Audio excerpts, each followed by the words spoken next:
그래서 이제 호감을 사는 여러 가지 방법이 있는데 이제 우리는 또 마케팅 강의니까요. 또 좀 재밌는 이야기를 들려드리겠습니다.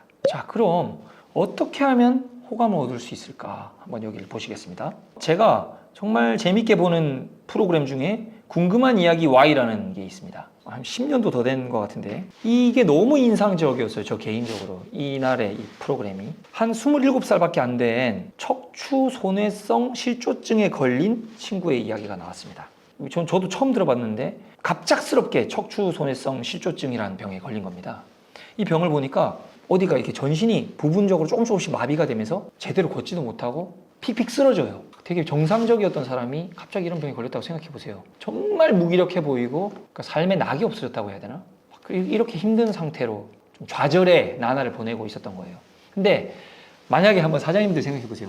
사장님이 이런 친구가 있는데 이 사람의 친구라면, 절친이라면 살리고 싶단 말이죠. 삶에 좀 힘을 불어넣어주고 싶고 좀 잘 살게 내가 용기를 넣어주고 싶은데 사장님이라면 어떻게 하시겠습니까?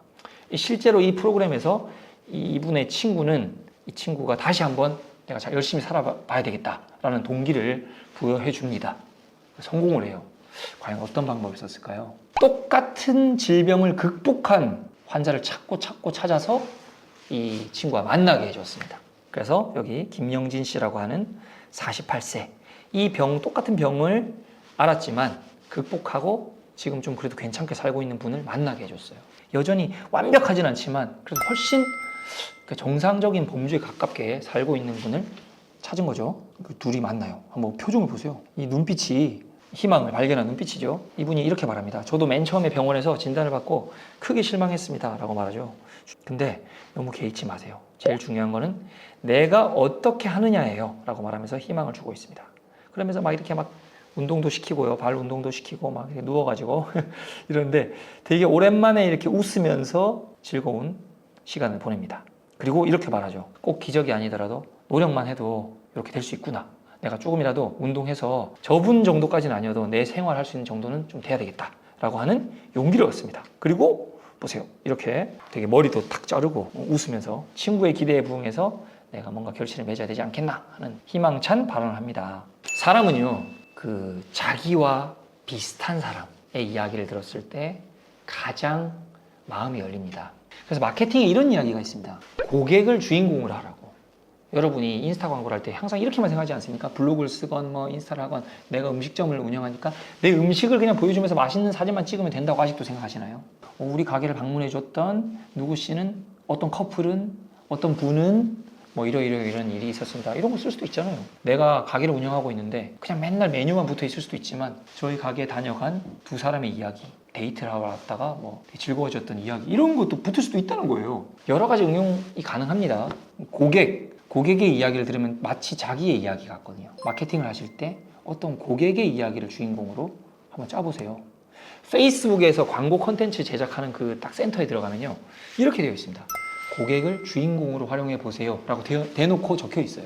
그게 효과가 좋다는 거죠. 페이스북에서 광고 콘텐츠 제작하는 사이트에 들어가 보면은 자기네들도 이제 광고비를 받고 막 콘텐츠를 이 사람 저 사람한테 막 쏴주잖아요. 페이스북이. 그러니까 지들도 더 효과가 있는 그 광고 문구에 대해서 이렇게 걸러서 얘기를 해준 건데 고객 스토리를 광고의 주인공으로 내세웠을 때 효과가 좋다고 말을 하는 겁니다.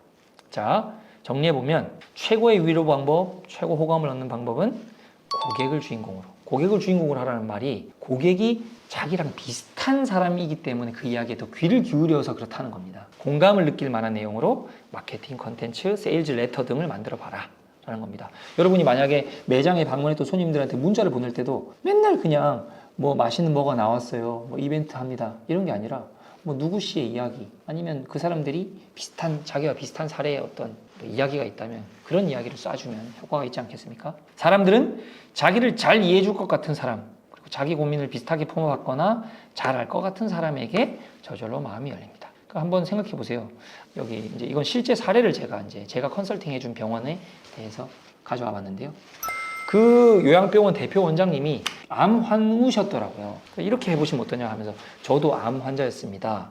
저는 누구보다도 당신의 마음 잘 압니다. 뭐 이런 식의 문장을 좀 써보면 어떨까라고 제가 제안해 드렸고 이렇게 문구를 바꾸고 난 다음에 효과를 꽤 많이 봤는데요. 사장님들도 뭔가 손님들이 동질감을 느낄 만한 고객의 이야기, 아니면 손님하고 사장님하고 비슷한 뭐가 있다면 그런 것들을 좀 내세워서 마케팅 콘텐츠, 그리고 세일즈 레터, 문자 이런 것들을 만들어 보면 어떨까 하는 마음으로 이 강을 정리해 보겠습니다. 손님들은요, 다시 말씀드리지만 이성으로 사지 않습니다. 뭔가 내 물건이 얼마나 좋은지 자꾸 설명하려고 하지 마세요. 그 노력은 조금만 하시고, 당연히 좋아야 되겠죠, 제품은. 어떻게 하면 내가 우리 손님들에게 호감을 얻을 수 있을까 라는 생각을 많이 가지시고 장사 임해 보시면 좋을 것 같습니다. 이 강 잘 복습하시면서 파이팅 하시기 바랍니다.